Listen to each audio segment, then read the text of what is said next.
Une personne sans référence, un bon matin devient une légende. Namesana nangate koyebanae. Les courtes prières en public et les résultats sont magnifiques. C'est que les nanga koumenana l'ensemble. Il m'appelait, je le sais, Likabwezo pela katinanga. Namituni pona nini Eza umela Yakolobe zebele. Très chers téléspectateurs, bonsoir chez vous. Soyez bénis par Jésus-Christ notre Seigneur. C'est lui qui ne cesse de nous faire du bien. C'est une joie pour nous de vous retrouver encore dans ces nouveaux numéros de votre émission Temps d'édification avec la structure ATK Édification. Je crois que Dieu va nous faire énormément du bien. Nous pouvons prier et nous lancer directement dans le message pour gagner en temps. Père, nous te rendons la gloire, nous te disons merci. Bénis-nous en ces moments par ta parole au nom de Jésus. Amen. Nous voulons partager avec vous un sujet qui est très important. C'est un message d'actualité. Je voulais l'intituler « Tout ce qu'il faut savoir sur la Pentecôte ». Tout ce qu'il faut savoir sur la Pentecôte. Donc, en d'autres termes, nous essayons juste de changer autour de la Pentecôte. Comme vous le savez très bien, en termes de calcul des dates, nous nous retrouvons effectivement vers cette période où il y a eu la Pentecôte. Et c'était célébré les dimanches passés. Néanmoins, il est question que nous puissions comprendre certaines choses autour de la Pentecôte.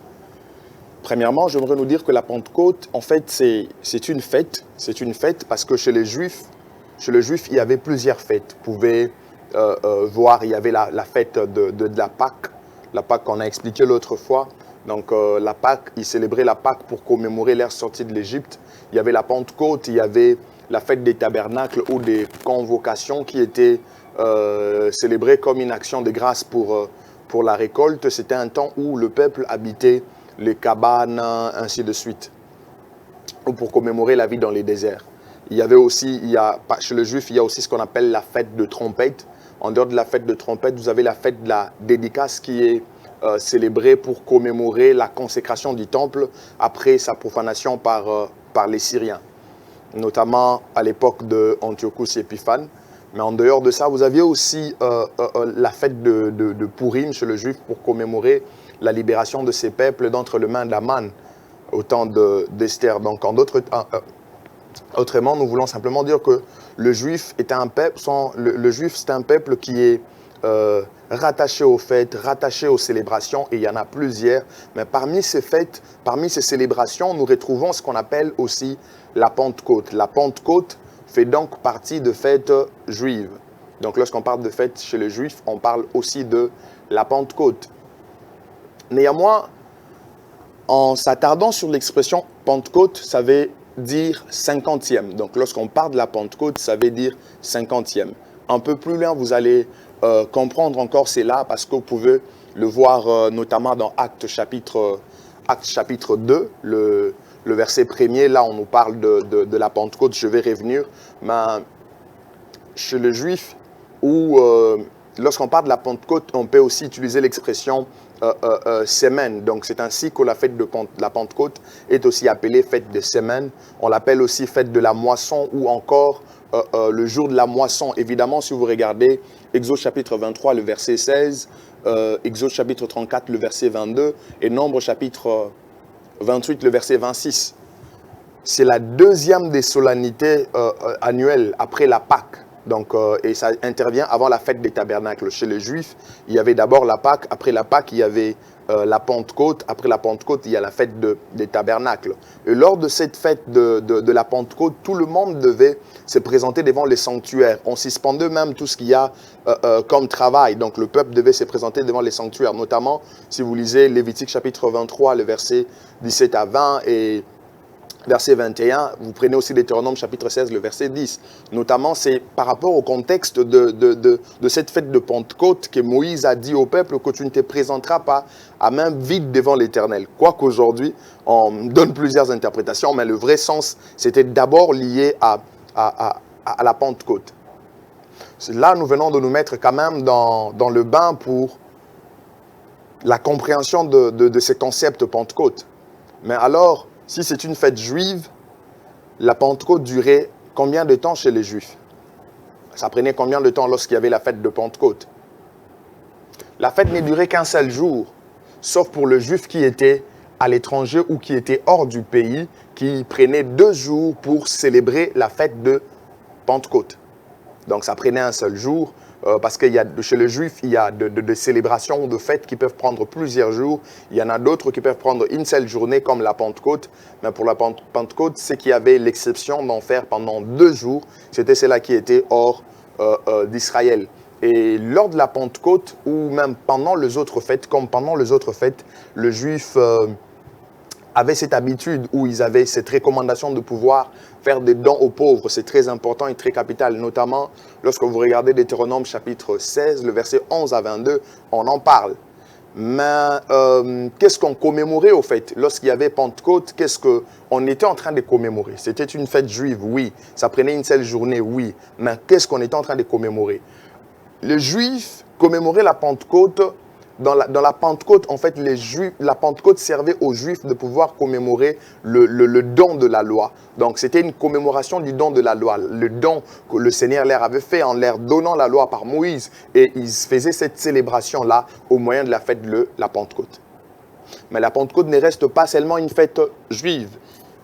Nous pouvons encore aller plus loin pour parler aujourd'hui de la Pentecôte chrétienne. Donc, c'est la fête, la Pentecôte chrétienne d'ailleurs, c'est la Pentecôte, la Pentecôte la plus décisive, fut la première Pentecôte après résurrection de Jésus-Christ, parce qu'elle était caractérisée par la venue de l'Esprit de Dieu, qui était la conséquence au fait de la glorification de Jésus, selon qu'il est écrit dans Jean chapitre 7, le verset 37 à 39, où Jésus appelait les gens pour venir boire et l'eau qu'il donnait devait jaillir, devait devenir une source, ça allait devenir de fleuve. Et la Bible nous fait voir dans ces mêmes passages que Christ le disait par rapport à l'esprit que devait recevoir le croyant. Mais il devait recevoir cet esprit qu'après glorification de Jésus. Donc la venue de l'esprit est la conséquence de la glorification de Jésus-Christ. C'est dans Actes chapitre 2, le verset 1 à 4, que nous voyons comment l'Esprit était descendu. Et la Pentecôte chrétienne marque le début de l'Église et du ministère de l'Esprit pendant les temps de la grâce. Vous pouvez le voir dans Jean chapitre 14, le verset 16 à 18, Jean 16, verset 7 à 15, Actes chapitre 2, verset 37 à 47. Ça, c'est très important. Alors, nous avons compris l'essence de la Pentecôte chrétienne aujourd'hui. Lorsque nous parlons de la Pentecôte aujourd'hui, nous sommes en train de commémorer au fait les débuts de l'Église. Donc en d'autres termes, la Pentecôte chrétienne décrète une nouvelle ère. La Pentecôte chrétienne décrète une nouvelle saison. La Pentecôte chrétienne est le début au fait d'une nouvelle dispensation. Une nouvelle dispensation ou un temps dans lequel Dieu va traiter avec les hommes d'une manière différente. Voyez un peu. Donc c'est ce qu'on peut faire comme commémoration aujourd'hui lorsqu'il est question de la Pentecôte chez les chrétiens. Et j'ai dit que la Pentecôte la plus décisive fut la première après la résurrection de Jésus. Alors comment pouvons-nous reconnaître au fait la date de la Pentecôte? Parce que, souvenez-vous, au départ, je vous ai dit que Pentecôte veut dire 50e. Donc la Pentecôte, elle est célébrée 50 jours après la Pâque. Et ça, c'est depuis les Juifs. Quand vous regardez Lévitique chapitre 23, les versets 15 à 22, depuis les Juifs ou depuis l'Ancien Testament, cette fête était célébrée le 50e jour après la Pâque. Lorsque vous lisez le Lévitique, vous avez un aperçu beaucoup plus clair de choses qui étaient en train de choses qui étaient au fait de préfiguration par rapport à ce que nous vivons aujourd'hui. Comme vous le savez très bien que Christ lorsqu'il fut ressuscité, la résurrection de Christ, pendant qu'il fut ressuscité, il a été avec ses disciples pendant 40 jours. 40 jours, il se faisait voir, 40 jours, il parlait avec des gens et après il est monté. S'il faut compter à partir de l'ascension jusqu'à la Pentecôte, ça nous fait 10 jours. C'était après 10 jours, lorsque Jésus fut monté, 10 jours après, le Saint-Esprit fut descendu. Ce qui nous fait 50 jours. Donc, après la Pâque, il faut compter 50 jours pour arriver à la Pentecôte. Et chez les Juifs, au fait, la Pentecôte était célébrée à la fin de la moisson du froment.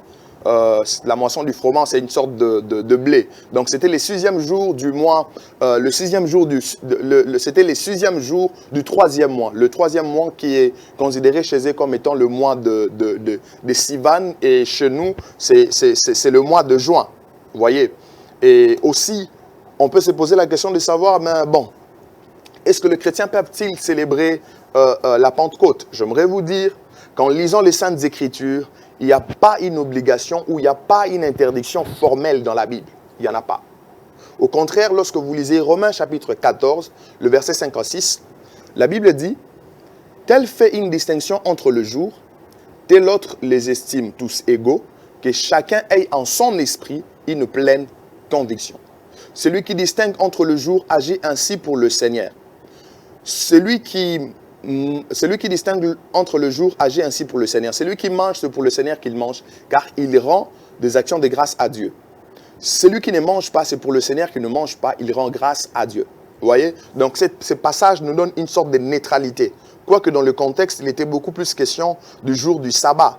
Donc, les autres étaient restés avec cette conception pour dire que nous, on doit mettre une journée à part pour le Seigneur. Oui, lorsque vous faites cette distinction, il n'y a pas de problème, vous le faites pour le Seigneur. Celui qui ne le fait pas, il n'y a pas de problème. Ce que la Bible vous demande dans de tels sujets, c'est une pleine conviction. Si vous sentez que vous pouvez célébrer, pas de souci. Si vous n'êtes pas convaincu, laissez. Donc, c'est comme ça. Mais nous pensons que vu l'importance de ce que la Pentecôte est pour l'Église, c'est une bonne chose de faire cette commémoration. Il n'y a aucun péché dans cela. Malgré que la vie de l'esprit, malgré que la vie avec l'esprit, une vie qui nous pousse à honorer l'esprit, ça doit être notre quotidien. Et ça ne nous empêche pas de pouvoir célébrer qu'un jour, il y a eu Pentecôte, il y avait eu descente de l'esprit. Vous voyez? Donc un peu plus loin, je vais encore revenir sur ça. J'aimerais qu'on réfléchisse un peu sur ce qui s'est passé lors de la première Pentecôte après Jésus. Parce que généralement, lorsqu'on dit le jour de la Pentecôte, on fait allusion à cela.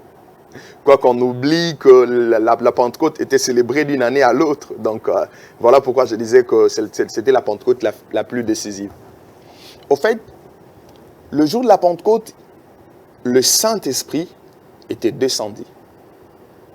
Le Saint-Esprit était venu. Il y avait effusion de l'Esprit. Il était venu sur les apôtres, sur les disciples. Ça ne veut pas dire que réellement, c'est le jour de cette Pentecôte que le Saint-Esprit était descendu sur terre. Non. Le Saint-Esprit était sur terre même avant la Pentecôte. N'est-ce pas qu'il est dit à Marie que l'ombre du Saint-Esprit, l'ombre du Très-Haut te couvrira. Et l'enfant qui devait naître de Marie, c'était par la vertu du Saint-Esprit que Marie avait eu cet enfant. Le Saint-Esprit était déjà en action sur terre. Au-delà de ça, Jésus lui-même, pendant qu'il agissait, pendant qu'il travaillait avec le Saint-Esprit. N'est-ce pas qu'il est dit que vous savez comment Dieu a oint du Saint-Esprit de force Jésus-Christ de Nazareth qui allait de lieu en lieu, faisant du bien et guérissant ceux qui étaient sous l'emprise du diable. Vous voyez, donc le Saint-Esprit était déjà en action sur la terre. Mais la seule différence, c'est que le jour de cette Pentecôte fut le jour de l'accomplissement de la prophétie de Joël. Cette prophétie selon laquelle le Seigneur est en train de dire que dans les derniers jours, dit Dieu, je répandrai de mon esprit sur toute chair, vos fils et vos filles prophétiseront et vos jeunes gens auront de visions. Sur mes serviteurs et sur mes servantes, je répandrai de mon esprit.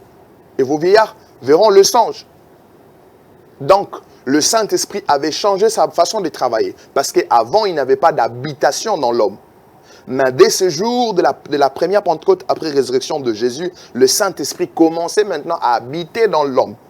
Ainsi, il est dit, ne savez-vous pas que votre corps est le temple du Saint-Esprit? Mais avant, le corps n'était pas les temples du Saint-Esprit. C'était à partir de cette Pentecôte, la première Pentecôte, après Jésus-Christ.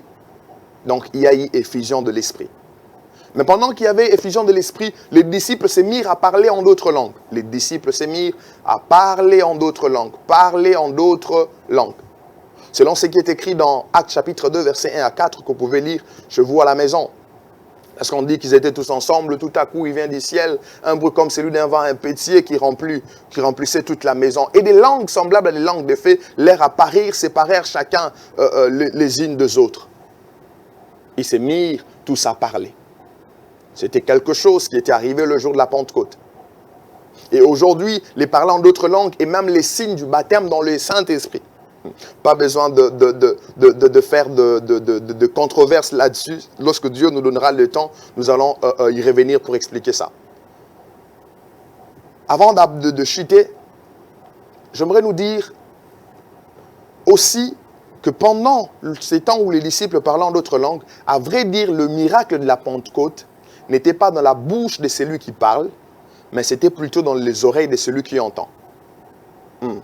Parce que quand vous lisez Actes chapitre 2, le verset 4 à 7, on nous fait voir que ces gens, pendant qu'ils se mirent à parler en d'autres langues, les gens qui étaient là les entendaient dans leur propre langue. Alors que les disciples étaient autour de 120. Mais les gens qui étaient là, les gens qui étaient dans la ville, ils étaient nombreux. Il y avait plusieurs personnes qui venaient de par-ci, par-là.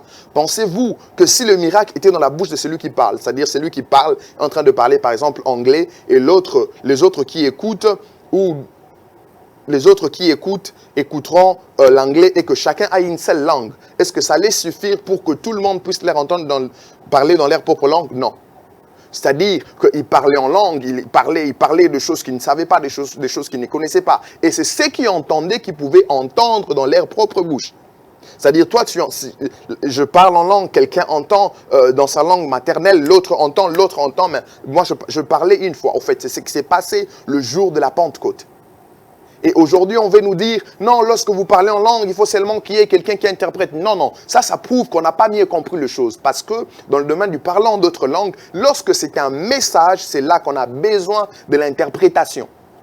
Et lorsqu'il est question de la prière, tu pries simplement en d'autres langues. Ce n'est pas un message, l'apôtre Paul dit, celui qui parle en langue s'édifie lui-même. C'est ton esprit qui dit des mystères. Il dit des choses que lui-même ne comprend pas, mais il est en train de s'édifier. Le miracle de la Pentecôte n'était pas dans la bouche de celui qui parle, mais c'était plutôt dans les oreilles de celui qui entend.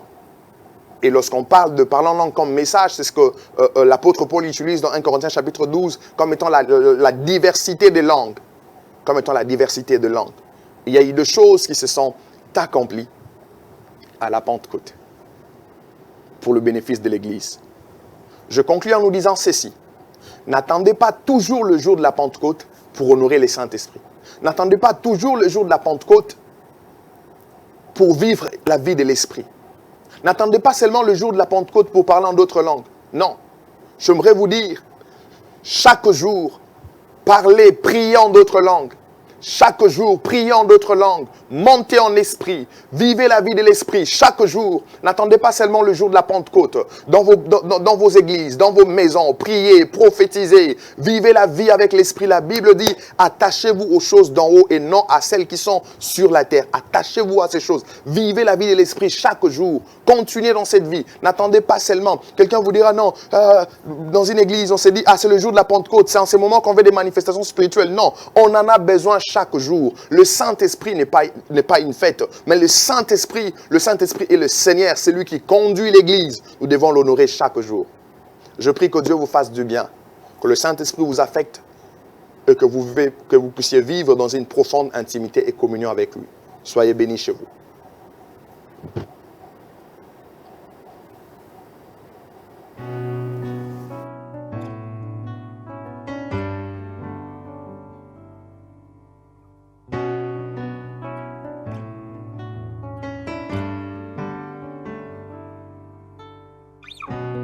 Une personne sans référence, un bon matin devient une légende. Namesana nangate koyebanae. Les courtes prières en public et les résultats sont magnifiques. sekele nanga koumela na losimbo. Il m'appelait, je le sais, likabo ezopela katinanga. Na mituni pona nini ezoumela yakolobe zebele